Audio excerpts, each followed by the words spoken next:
And now for the EFD group, Mr. Farage. Another one bites the dust. Country number 4, Spain, gets bailed out, and we all, of course, know that it won't be the last. Though I wondered over the weekend whether perhaps I was missing something, because when the Spanish Prime Minister, Mr. Rajoy, got up, he said that this bailout shows what a success the Eurozone has been. And I thought, well, having listened to him over the previous couple of weeks telling us there wouldn't be a bailout, I've got the feeling after all his twists and turns he's just about the most incompetent leader in the whole of Europe. And that's saying something, because there's pretty stiff competition. Indeed, every single prediction of yours, Mr. Barroso, has been wrong.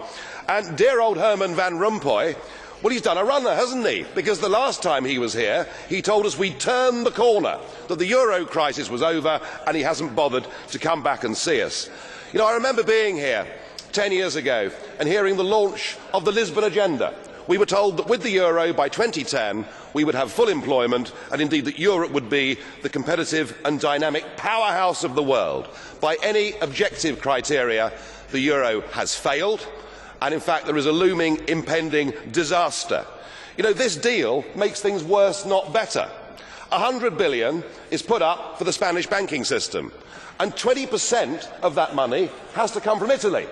And under the deal, the Italians have to lend to the Spanish banks at 3%, but to get that money, they have to borrow on the markets at 7%. It's genius, isn't it? It really is brilliant. So what we're doing with this package is we're actually driving countries like Italy towards needing to be bailed out themselves. In addition to that, we put a further 10% on Spanish national debt. And I tell you, any banking analyst will tell you 100 billion doesn't solve the Spanish problem. It would need to be more like 400 billion. And with Greece teetering on the edge of euro withdrawal, the real elephant in the room is that once Greece leaves, the ECB, the European Central Bank, is bust. It's gone. It has 444 billion euros worth of exposure to the bailed out countries. And to rectify that, you'll need to have a cash call from Ireland, Spain, Portugal, Greece and Italy. You couldn't make it up, could you? It is total and utter failure.